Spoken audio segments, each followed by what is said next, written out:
জয় গুরু। অখণ্ড মণ্ডলেশ্বর শ্রী শ্রী স্বামী স্বরূপানন্দ পরমহংসদেবের অমৃতময় বাণী। প্রার্থনা ও নাম জপ। এক ভক্ত প্রশ্ন করিলেন, ভগবানের কাছে প্রার্থনা করা ভালো না নাম জপ করা ভালো? শ্রী শ্রী বামুনি বলিলেন, প্রার্থনাকালে তুমি হচ্ছ কর্তা এবং প্রার্থনাপূর্বক শ্রী ভগবান হচ্ছেন তোমার ইচ্ছার পূরণকারী দাস।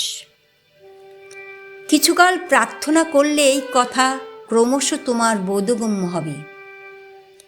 যেখানে ভগবানের সঙ্গে ভক্তের সম্পর্কটি সেখানে প্রকৃত সম্পর্কে যে অবমাননা হলো এই কথা সহজবোধ্য।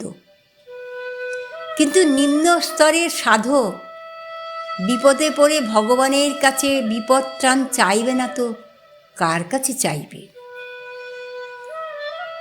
ঠেকাই পড়লে যেই ব্যক্তি গ্রাম্য চৌকিদার বা জমিদারের গোমস্তার অনুগ্রহ ভিক্ষা করতে কুণ্ঠিত হয় না, সেই ব্যক্তি ঠেকাই পড়লে সর্বশক্তিমান ভগবানের সাহায্য কেন চাইবে না?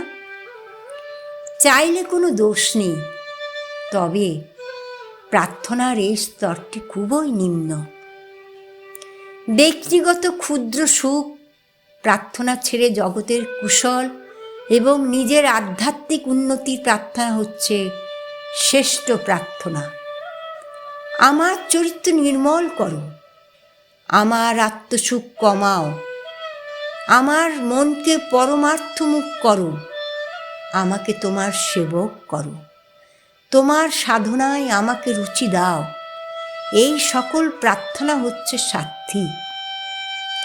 এই সকল প্রার্থনা কালে নিজেকে আদেশদাতা প্রভু এবং ভগবানকে আদেশ পালক ভৃত্য বলে মনে হয় না। মনে হয় তিনি সর্বশক্তিমান বাঞ্ছাকল্পতরু পরম প্রভু। আমি কৃপা ভিখারি হয়ে তার দুয়ারে দাঁড়িয়েছি এক কণা ভক্তি ধনের লোভে। তিনি দয়ালু, তিনি নিশ্চয়ই আমার প্রার্থনা পূরণ করে আমার জন্ম জন্মান্তরের কাতরতা বিদূর করবেন। কিন্তু নাম জপের মধ্যে সাত্ত্বিক বা অসাত্ত্বিক কোনো প্রকার প্রার্থনারই সংস্রব মাত্র নেই। নাম জপ হচ্ছে প্রকৃত প্রস্তাবে বারংবার তাকে স্মরণ করা। তাকে স্মরণ করতে করতে যদি বিপদ ত্রাণ ঘটে ভালো কথা, যদি ভক্তি প্রেম বর্ধিত হয় ভালো কথা। জাপকের আদর্শ মনোভাবটি হচ্ছে এই। অবশ্য নামের বলে বিপদ ত্রাণ তো অবশ্যম্ভাবী।